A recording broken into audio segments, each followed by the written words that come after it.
Okay, folks, good to see each other this evening. Actually, I'm just talking. I'll continue when the lesson starts.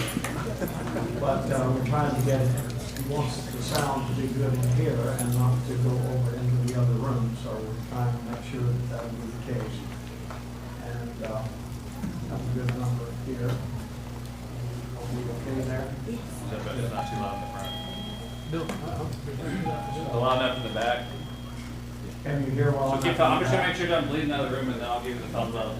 Okay, I'm waiting for the thumbs up. You keep talking. I'm gonna go. Okay. It sounds like, we're at the racetrack, right? Thumbs up. That's fine. We need a little bit louder if we're good. If you can hear okay in the back, can you? Okay, that's good. All right. It's good to see each other this evening, and we have just about a full crowd. We have a few seats that are empty, so don't discourage somebody from coming in. And we'll begin our class now with prayer. Michael, would you lead us in prayer, please? God and Holy Father, we come together tonight to study the circumstances and conditions that our spiritual forerunners endured under your hand and under your blessing. And may we appreciate the circumstances that they endured that might enhance our faith and teach us to rely on you and to look to you for all guidance and for all the source of all blessing. We pray that you bless our hearts as we study this hour. In Christ's name we pray. Amen. I wanted to make a suggestion to you. It may be that you have read your Bible, you've read about some place in the Bible, and you've wondered about it. Maybe you haven't seen a picture of it. I'm not promising that I have a picture of it, but probably if I don't, I can find one. So if you have a place like that, put it on a little piece of paper and hand it to me. I'm sure. Then hopefully I'll be able to read it. Keep it right over the side. So that's one way to do that. Okay, it's good to see every one of you, and I appreciate your presence. Now, in this, what we just loaded on the computer, there are about 150 slides. I've normally been showing about 35. So I brought 48 with me right here, and we'll see how far we can go. All right. We've been doing around 35.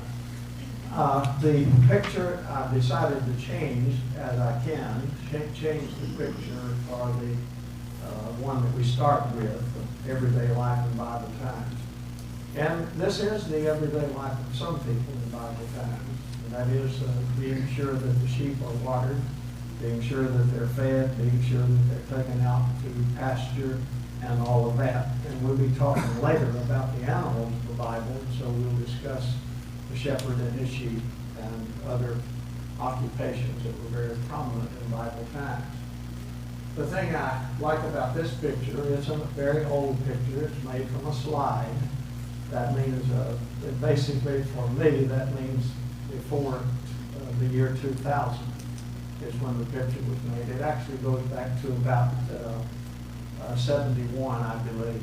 And I happened along a little road, and this man was watering the goats or sheep, their sheep. And see, that's just a cistern that is there. And it has caught the water that is running down the hillside. And maybe sometime we'll talk about cisterns. I'll talk about water systems, hopefully. And we'll talk about the cisterns and how important they were and how they were built, etc. So he's just stopped there. He knows it's there, but he has to give the water to the sheep. So very important work for someone in Bible times. Now, as we continue tonight, we're going to talk about the land of milk and honey. We had a question earlier about the land of milk and honey. And there's really quite a bit of evidence about it. And since we're beginning in talk about agriculture also tonight, I thought this would be good to discuss. You remember that when we talk about the land of milk and honey, there is a territory that we know today as the Golan Heights. And the Golan Heights was the territory of Og. He had his kingdom, the kingdom of Og. And if you know where the Sea of Galilee is, and you know over to the east, that area is the Golan Heights. So the Golan Heights was given to the tribe of Manasseh. And of course, Reuben and Gad and Manasseh stayed on the more on the eastern side in Transjordan, the Transjordan Plateau. And that's what we know as the Golan Heights. There is a town there in Bible times known as Golan. And so the name continues until this day. But it's still a much contested area because it was taken from Syria in the 1967 war. And they would like to have it back, of course, so they could have access to the water of the Sea of Galilee. And the prophet Amos referred to the women of that region. Now, these tribes had cattle. The Bible tells us that. So they needed this territory. And you remember that Amos, who was the prophet from Tekoa, which is south of Jerusalem, he had gone to Samaria to preach the message of the Lord. And the message was that you women who live here in your way you are living, you are like the kind of Bashan, the cows of Bashan. Not complimentary at all. I mean, sort of like John the Baptist as a preacher, you generation of vipers. So he said some terrible things about the women, but apparently it was true. When you look in this region today, you will find cattle. Now, the reason for that is that when the modern state of Israel got started, the determination was that they would read things in the Bible. They knew some of these things, like they could study the Old Testament like we study the Bible all our lives. Many of us have. And so they would know that here is something about these people, what they grew, and what they raised in different regions of the country. So if they read that someone raised grapes in a certain part, they would plant grapes there. If they learned that they had olives, well, the olive trees were probably still there. So they'd say, this is the great place for olives. And if you read in the Bible about somebody gathering their olives, well, this is what we should do here.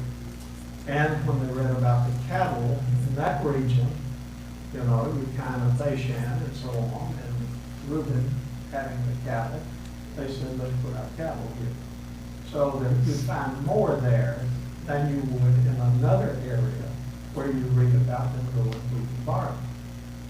Or you see it on a relief that the Assyrians left, and they would know about it. I may have an illustration like that tonight. So you find this kind of situation where there are cattle in the region, easy enough to find them, to make pictures of the area and see that that's exactly correct. Now, there are cattle there, so that gives milk, right? So what is the land of honey? Well, listen to that. We've got some very interesting things.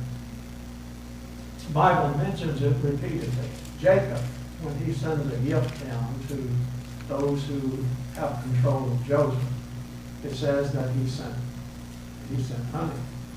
So I want you to take some honey down along with all of the other crops that he mentioned. There are many references in Exodus, Leviticus, and Deuteronomy in the Mosaic Law, many references to honey. And there is honey mentioned being out of the rock. In other words, the rock, sometimes there are hollow rocks. In my study about this, I've just learned that a lot of times that's what you find. You find a hollow rock, and the bees will make a hive within that hollow rock. And so Deuteronomy 32 could be an illustration of that. Then you remember about Samson. And Samson goes out, kills a lion. He's a strong man.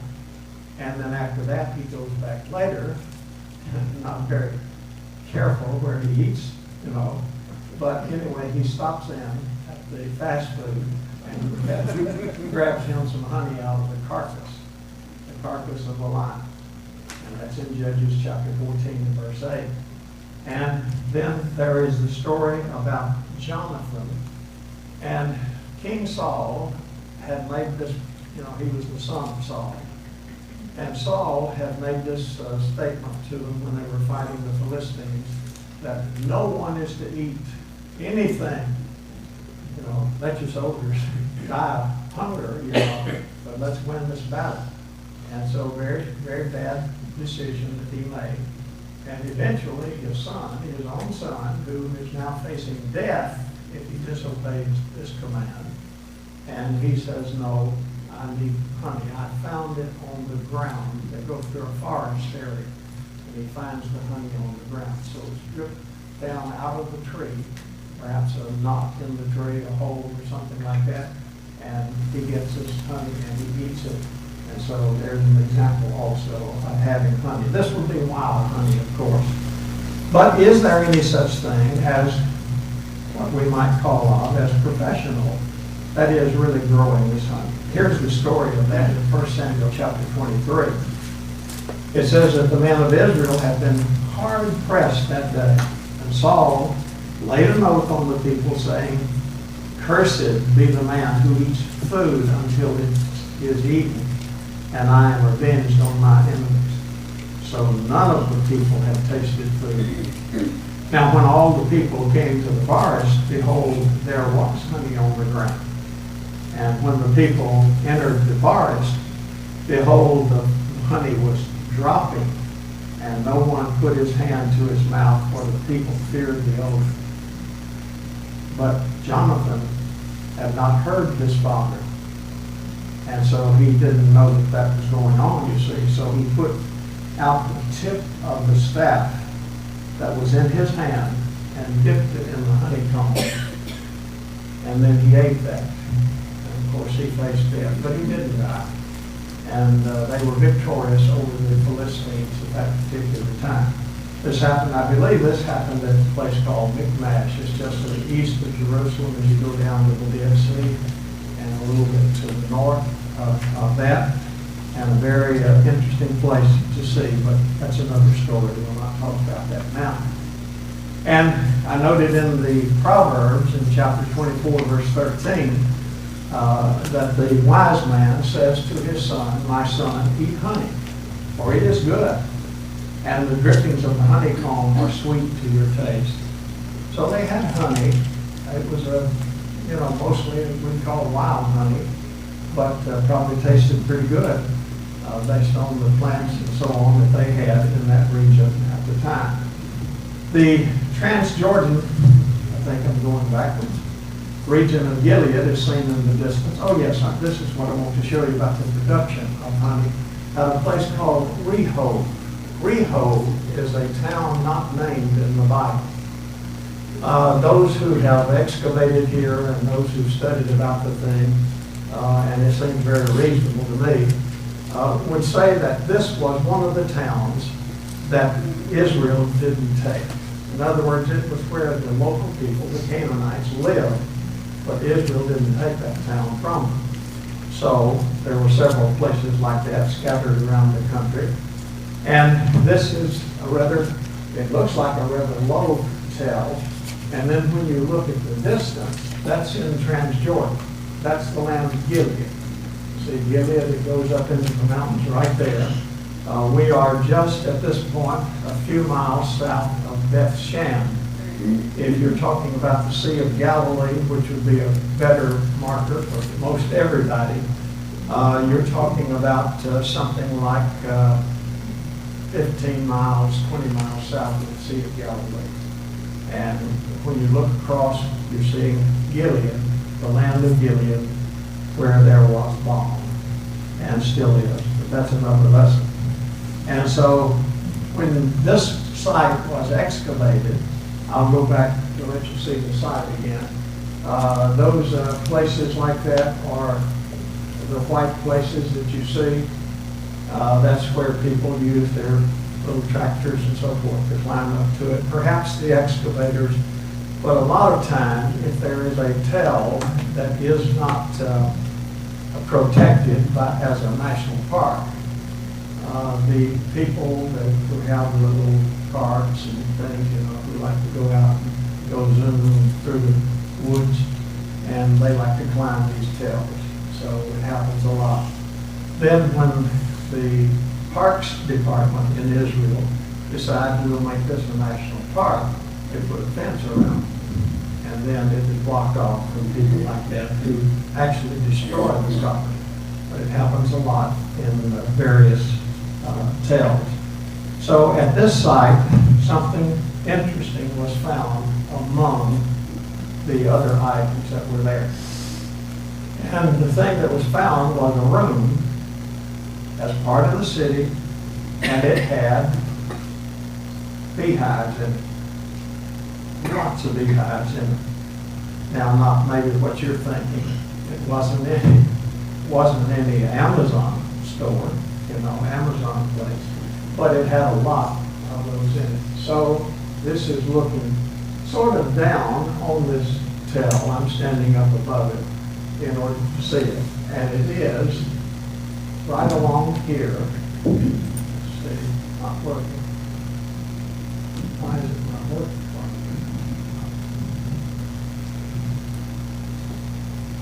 There, that's the reason.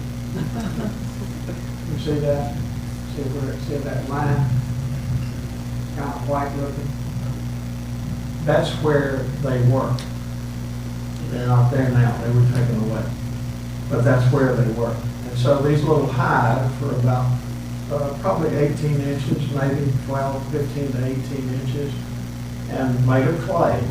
So they're made there so that they could be put in place. But a few years ago, when the excavation took place, there was also an exhibit of these items in the Eretz Israel Museum in Tel Aviv. And here are some of the items that were found in it. That's one of the hives right there. You see the honeycomb, and then you'll also notice a few leaves that are stuck on it. And then notice here down in the little trays on the right, they found fossilized, so to speak, fossilized ants. And these were the ones that had been there. And they learned that they are Anatolian bees. All right, now this is telling us more than we wanted to know, right?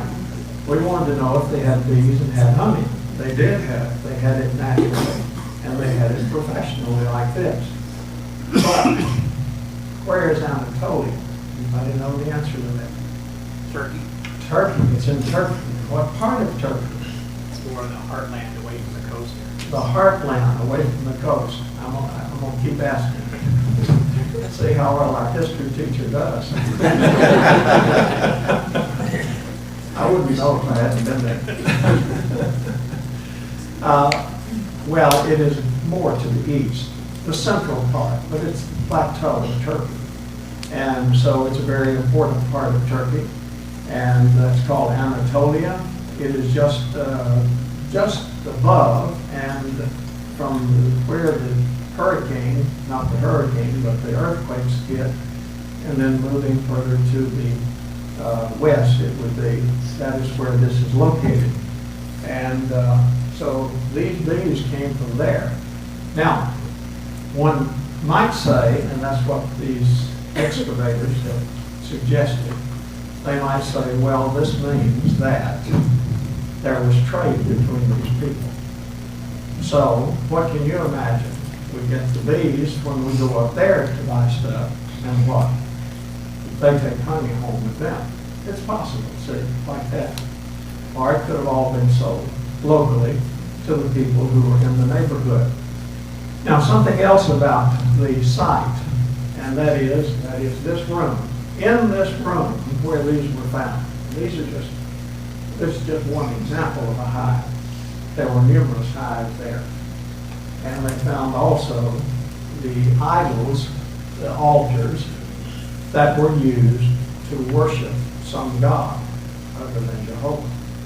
Now, there are places where people claim to be worshiping Jehovah where they use things of this sort during times when they were apostatizing from the Lord. And here are three examples.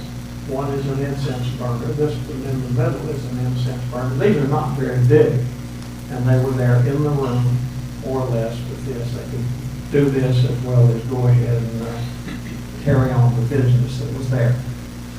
There was a name found on one of these houses, in one of the houses. Not in this room, but in the house at Brico, in a house. And it had the name Elisha on it. Isn't that interesting? And who is Elisha? But when you see a name, you can't always know that is the Elisha, right? Because it could be somebody else's name. It could have been a common name. But the tradition that we have about Elisha is that he was from a place just a little bit south of here. And that place was called Abel-Meholah.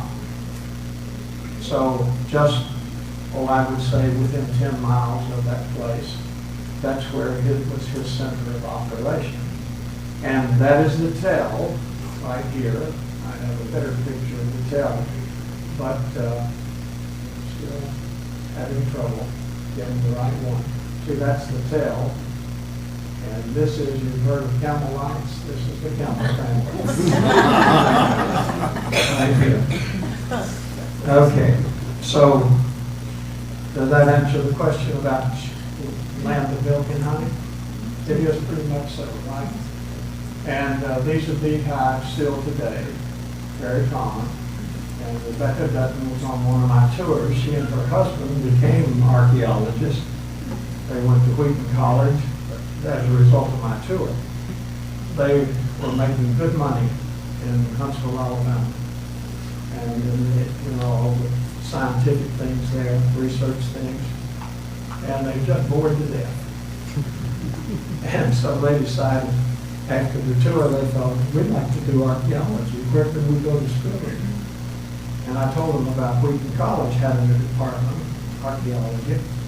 So they went there to school, and they may have had a semester there, and then they went to Jerusalem. And they did that for 2 or 3 years.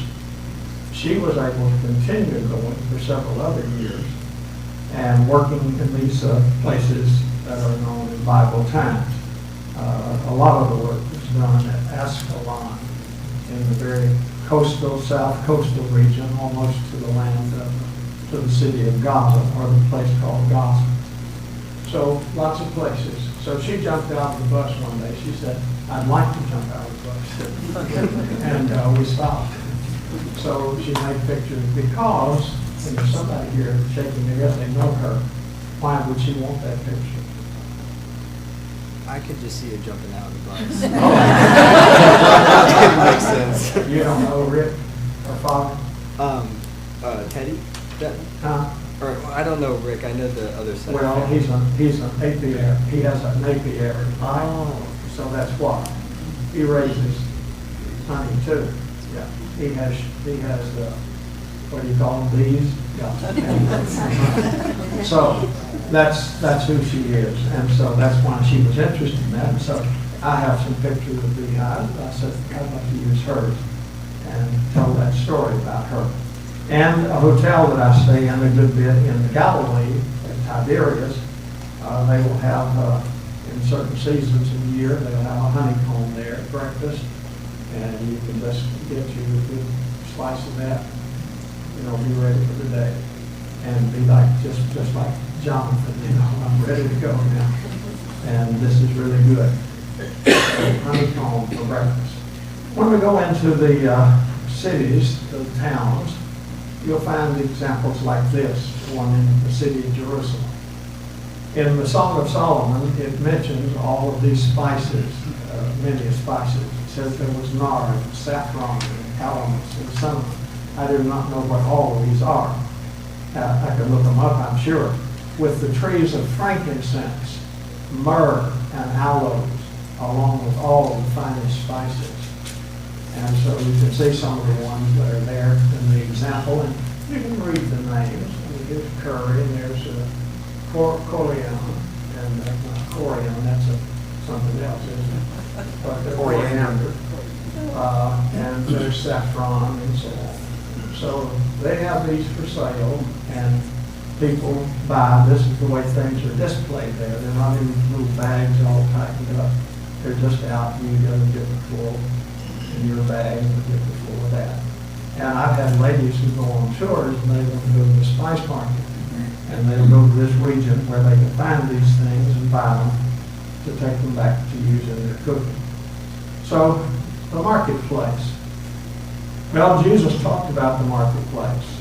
He talked about the activities. He said there are some standing idle, people standing idle in the market.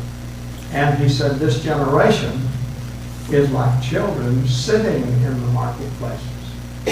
So the children come and they see all of this going on. They sit there. I would imagine they're up and being quite active.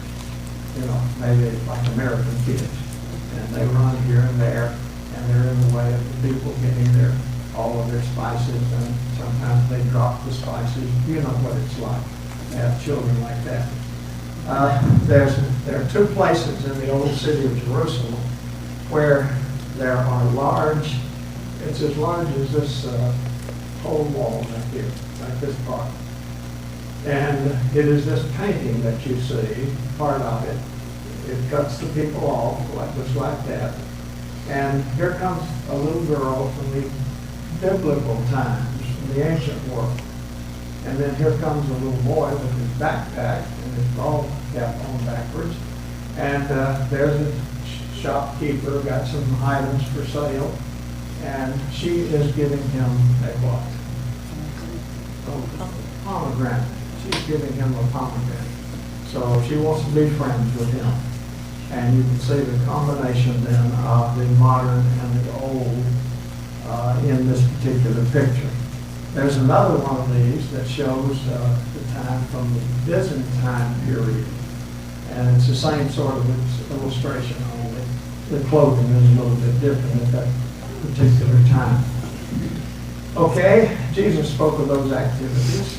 He talked about people who, the Jews, the Pharisees, that he was speaking against, who have enjoyed the greetings, the respectful greetings of people in the marketplaces. They like to be called rabbi. They enjoy all of these titles that people give them because they know something about the text of Scripture. And in Mark 6 and verse 56, it says that Jesus entered villages, our cities, our countryside, and they were laying the sick in the marketplaces and entreating him to heal them. Think about that. So Jesus goes to the marketplace and he'll find people that are there. We have other illustrations going to a place like Pool of Bethesda in Jerusalem. There's a lame man that's laying there, people bringing every day. But that was a healing place. I mean, the pagans the Romans had theories about healings that took place there. And so that's a little different from the idea of going to the marketplace and seeing what goes on there. Here we have a vegetable market. This picture comes from Morocco. You find them in all the countries in the Middle East today.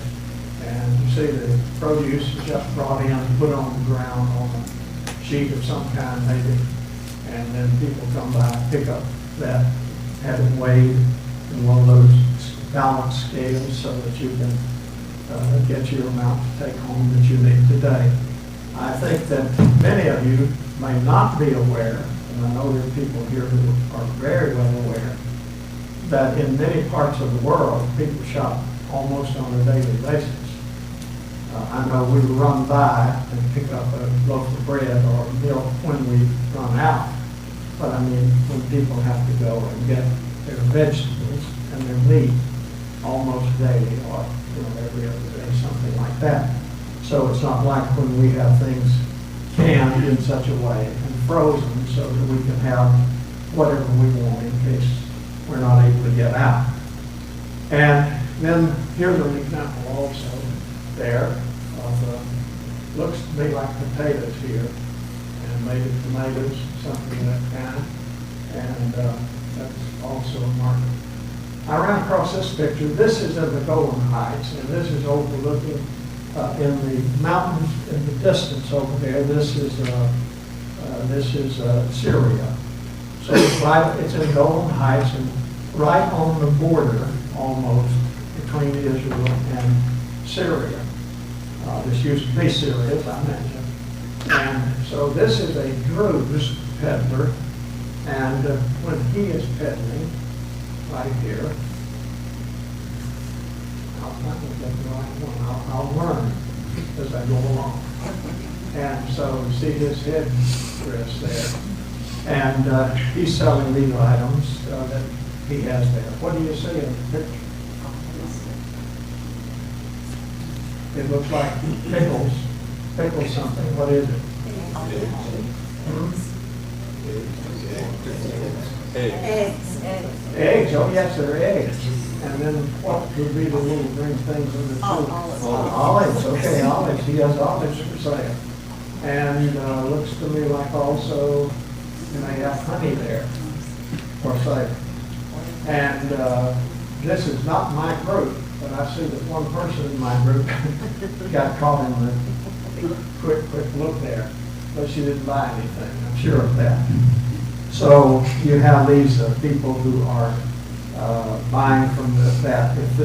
I have pictures of Druze women, and the Druze women will be often having one of those, it looks like a disc, almost like a disc, that you cut the earth with, only it's curved.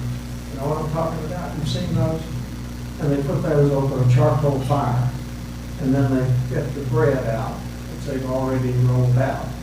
And it's like the little thin pita, not pita, it's thinner than that. Just a skin of bread. And it's over that, and they're cooking those. And then they roll it up. They'll put some meat or something that they have available in it, maybe vegetables, and you buy it from them. So this is very common. Or the Druze. You want to know who the Druze are. They have some towns in Israel. They have near Mount Gilboa. They have places they live there. Anybody know the Druze, who they are?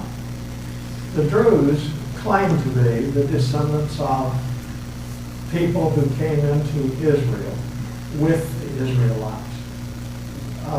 They claim to be from the area of Midian, and they were people who assisted Moses in his work in the wilderness, and they were allowed to come into the country with them. So you'll see them especially in northern Israel and in Syria. They have an area there where once a year they are allowed, they stick together, rather than being integrated into society. But they are integrated in the sense that these Druze people will become part of the military of Israel and so on. And so they are very active, and that's their background. That's what they claim to be, that they are Jethro is their one they were associated with, according to their theory about it. I do not know. Okay, I want to show you now a few things more, continuing to get started on it this week about agriculture. And when we think about this, I want you to look at the Gezer calendar. The Gezer calendar is about this high, not very big at all. It's a piece of stone that has been written on. It has been chiseled into it with these letters, and it is thought to be a little almanac. This is what we do certain months. And they sometimes, we look at it and we think of it as being like a schoolboy's ditty. It's 30 days half, who knows that? September, okay. Yeah, so we have little calendars and little reminders that tell us this is what month it is and this is how many days are in this month and so on. And so they have something similar to that. All right, let's look at what he says on this. This now is in the Istanbul Archaeological Museum. It is one of the better museums in the world. Not the best, but one of the better. And it has material from Babylon, especially. It has material that has to do with the Romans, because they were in the country a great number of amount of the time.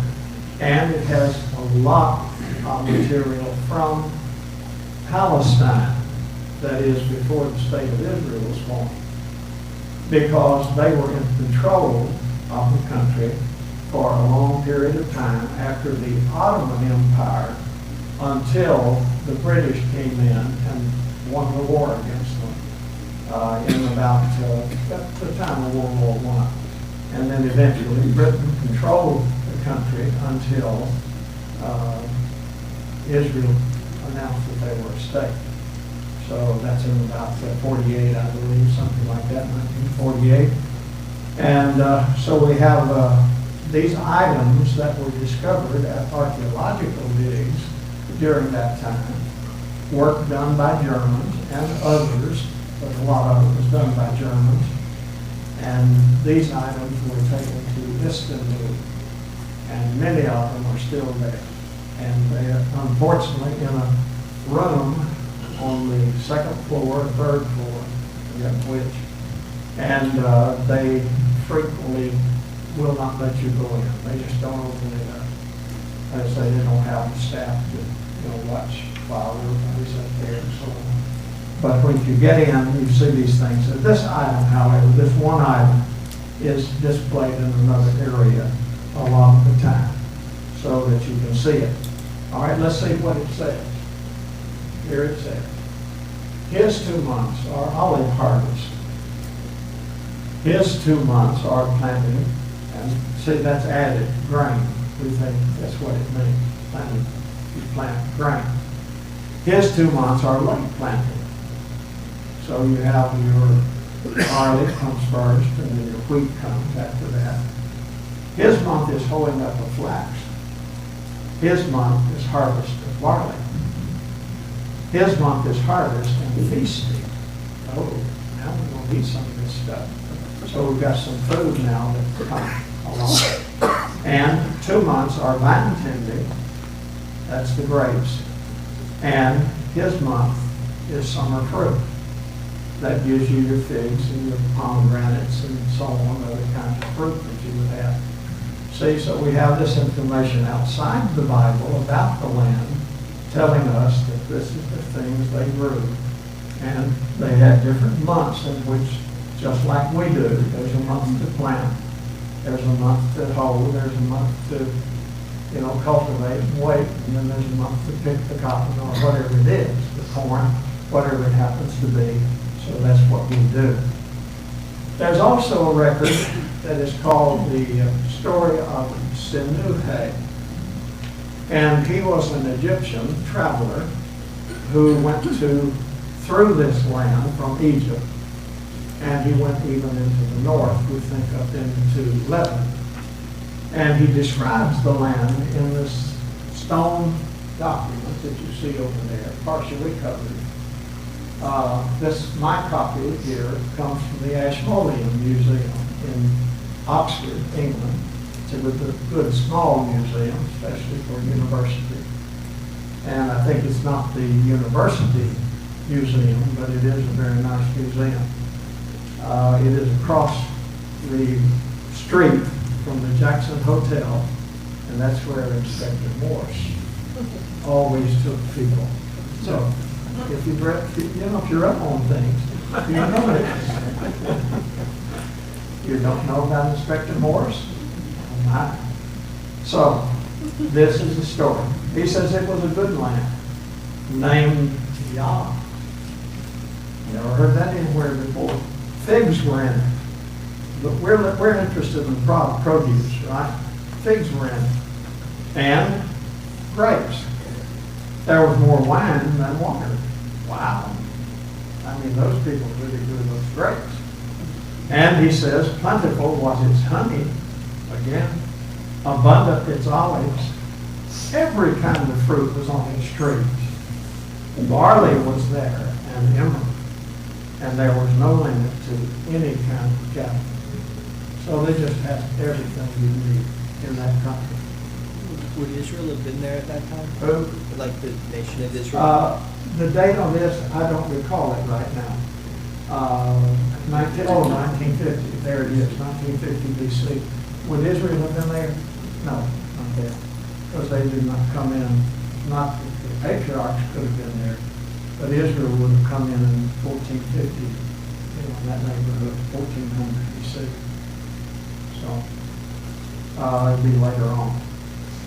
But that's a lot of things in the country. That's pretty much what we read in the Bible as well, as to what would be there. And so then the richness of the land. Look at this in Deuteronomy 8 and verse 7. For the Lord your God is bringing you into a good land, a land of brooks of water, of fountains and springs flowing forth in valleys and hills. I remember one occasion when somebody had written a statement. It was in some article somewhere about Israel that they had no springs in the country. It was a Bible dictionary. I remember it now. Bill Roberts was yet living, and we talked about it one day. He said, they just don't know, do they? I mean, it was a Bible dictionary. It said they don't have any springs in Israel, just named the isolated one or two. But there are many springs in it. And maybe I can show some photos of those at some point. But they're available, all over the country. So there were springs there. Look at the richness of the land here. Deuteronomy 8 and verse 8 describes it. It says it's a land of wheat and barley, of vines and fig trees and pomegranates, and the land of olive oil and honey. Now, not a lot of things. Not like going to the store today. But they did have a lot of things that were available to them at certain seasons of the year. It is a land where you will eat food without scarcity, in which you will not lack anything. A land whose stones are iron, and out of whose hills you can dig copper. And both of that has happened. In other words, that's possible because we know of excavations of copper. I mean, the mining of it, and also of iron. Not as much iron, but it does happen. And there are places like that. And for the land that you're entering, is that the same one? No. It's a similar statement, but it says you used to sow your seed and water it with your foot like a vegetable garden. Well, that's a puzzle to me, and it is to a lot of people who write about this, as to what that means. It was something that you water with your foot. But here's one illustration of how it could be done. This is a boy in Egypt that I saw, and he is going to the canal, and he has what is called, going back to the BC period, he has an Archimedean screw. You've seen one of these? It's similar to what we used to draw water. We had a well, we had one of those buckets, you know, about 4 feet, just like this. You drop it down in there, water goes in it. When you start to wind it up, it pulls the bottom tight, and you bring your water out. And so he has a way to use this screw, and it's interesting that he's sitting there with his feet that way. One person suggested that he had seen people in Egypt where they go along and just kick, like there's a little, they perhaps plowed up, so there's dirt there, and they'll just kick it with their foot to let the water run into the field. And they'll have the fields with plants in rows, and then the water will run down through the center between them. So it's a way they can irrigate, and everything works properly that way. This is the Pelusiac branch of the Nile. There are 5 major branches of the Nile, and then there are numerous canals that run off of these. So we have 3 or 4 more minutes on it. Is that correct? Somebody tell me. All right, and this is a place, just in passing, I'll tell you that this is called Tel El Daba. There has been a tremendous amount of work at this place, and they have found large ruins of large buildings, not the buildings themselves, but the foundation of buildings there. And this is the region, very prosperous region that we know as Goshen in the Bible, where the Israelites have been during that time. And in the delta of Egypt, you find that kind of a place, and we'll start there next time. Is that part of the 5 minutes? That's it. That's it? All right, very good.